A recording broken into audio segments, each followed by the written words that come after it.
Salam saudara pemirsa, sebelum saya menyampaikan firman Tuhan untuk saudara-saudara sekalian, saya menyanyikan sebuah pujian yang pas untuk kondisi kita sekarang ini. Dan nyanyian didasarkan pada Ayub pasal 38 ayat 7 yang menyatakan bahwa ketika Ayub dalam kesulitan dan pergumulan, ada bintang-bintang yang menyanyi untuk kemuliaan nama Tuhan.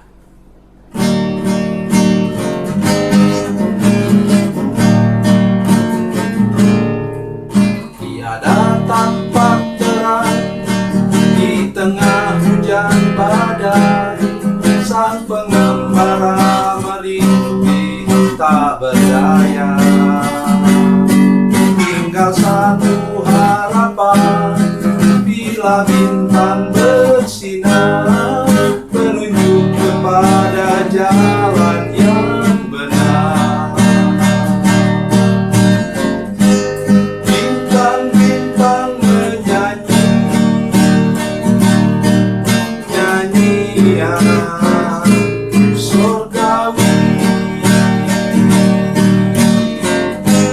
membangkitkan nikmat hidup ini 1000 tahun lagi.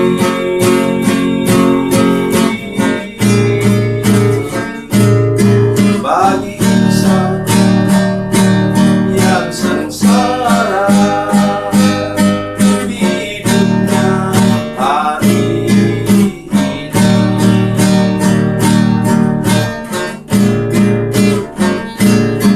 Satu pandang bintang di celah kabut gelap, kini muncullah harapan dalam hati. Walaupun ku sendiri, ku tahu Tuhan ada. Alamat Bapa cinta bintang itu. Bintang-bintang menyanyi nyanyian surgawi, membangkitkan nikmat hidup ini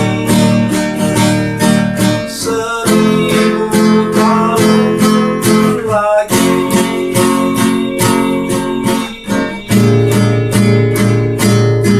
Bagi insan yang sengsara, hidupnya hari ini.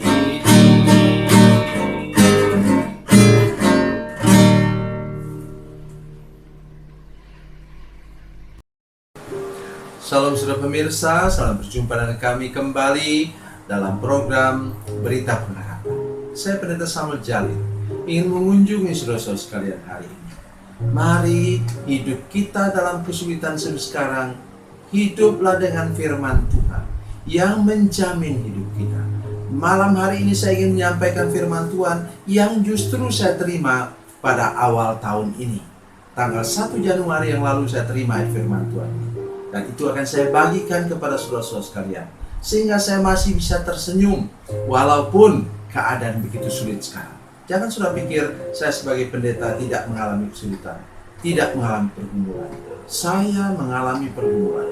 Saya mengalami tantangan hidup yang tidak mudah. Sebelum mendengarkan firman Tuhan, mari kita berdoa.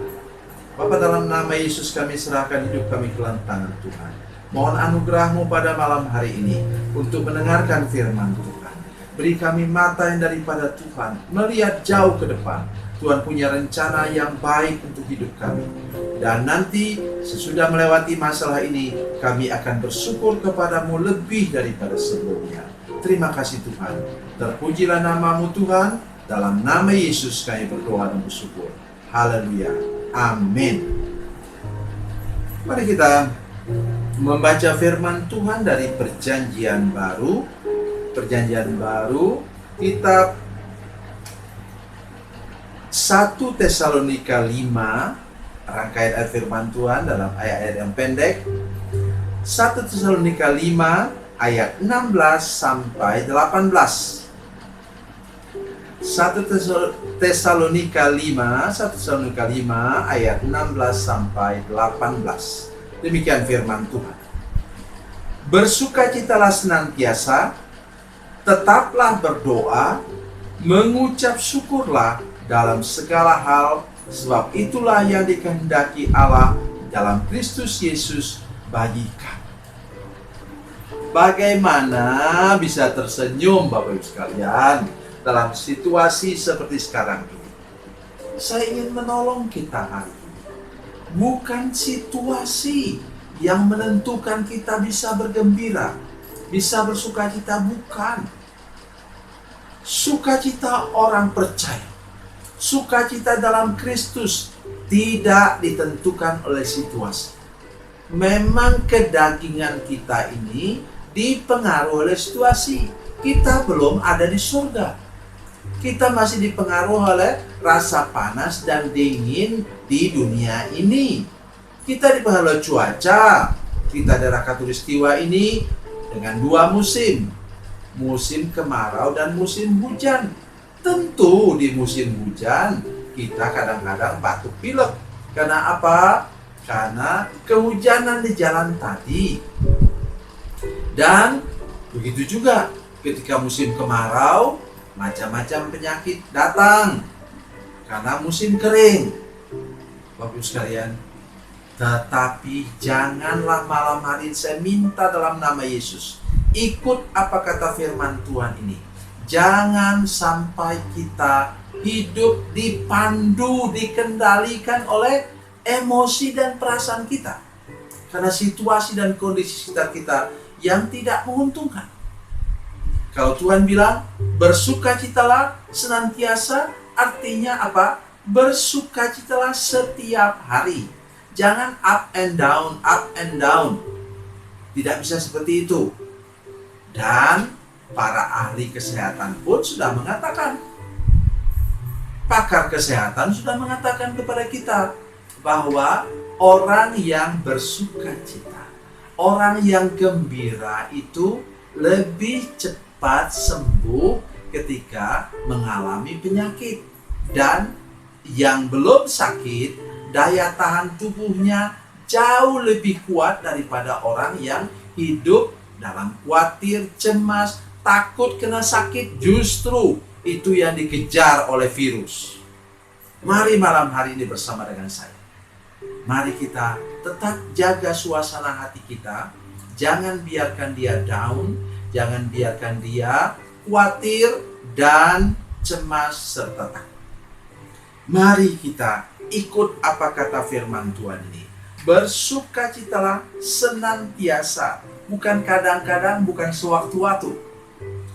Pengharapan ke depan lebih baik membuat kita sanggup bersukacita walaupun sekarang dalam kesulitan seperti ini. Kedua, tetaplah berdoa.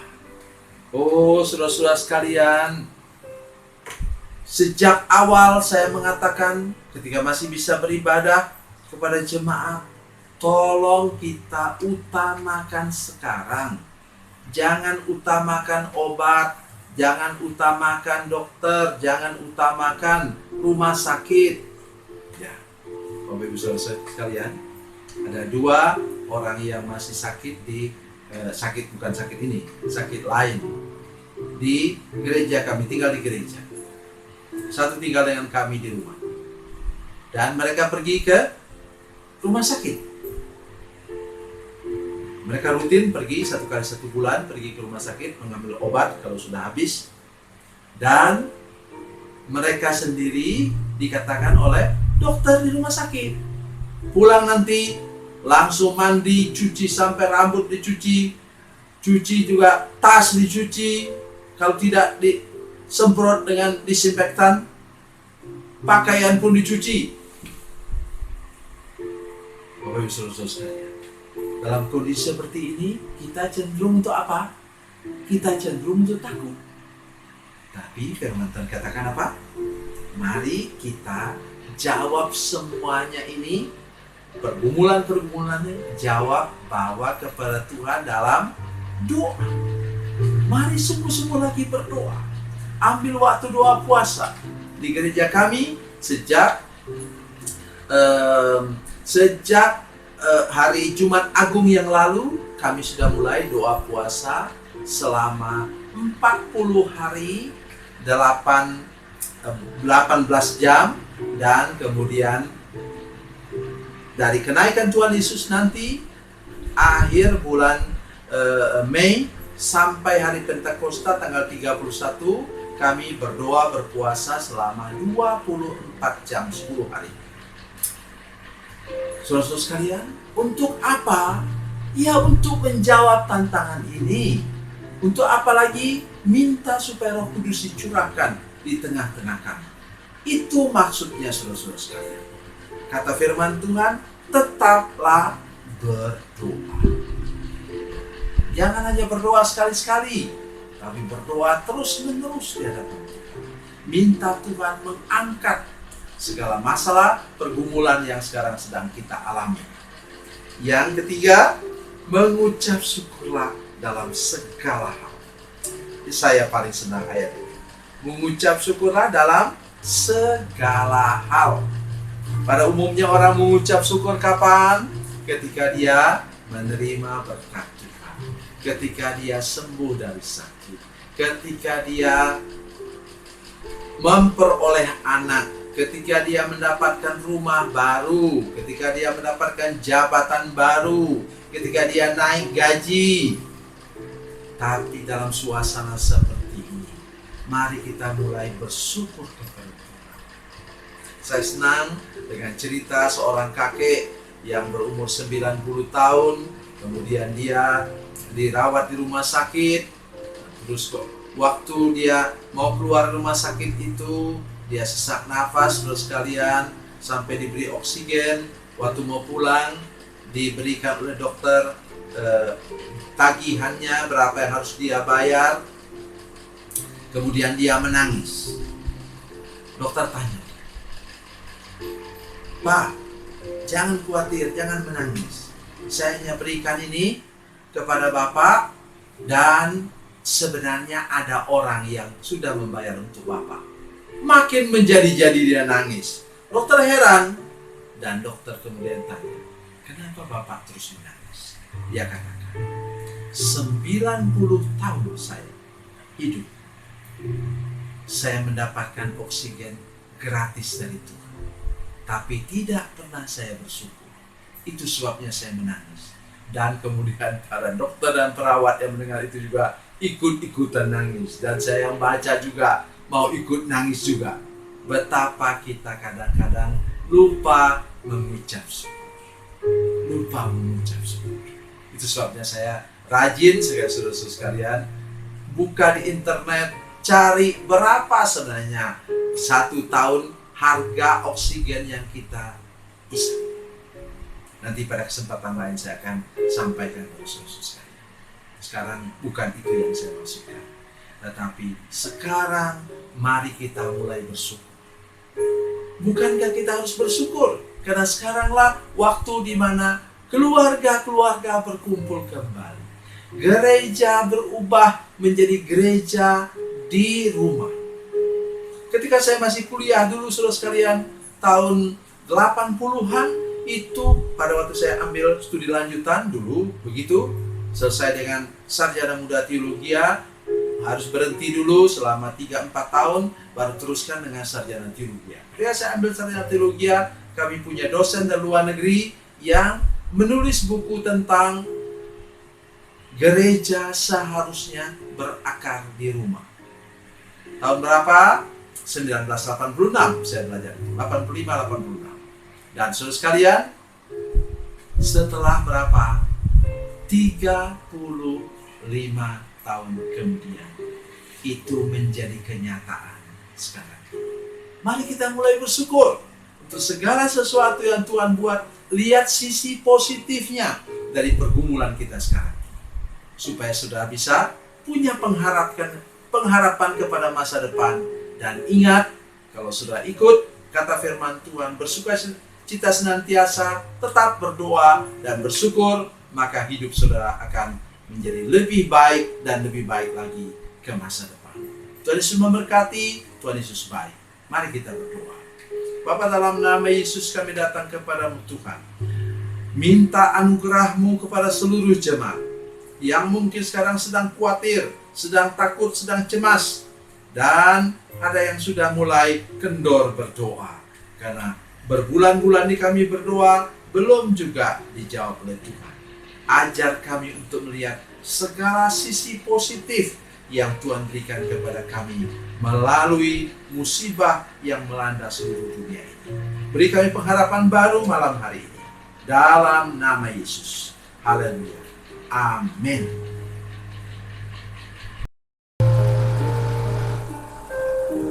Bila Anda memerlukan dukungan doa kami, atau bila Anda punya masalah yang ingin didoakan, silakan menghubungi nomor telepon kami 0812 7661 1125. Dan bagi Anda yang berada di luar negeri, silakan menghubungi +62 812 7661 1125. Tuhan Yesus memberkati, Tuhan Yesus baik.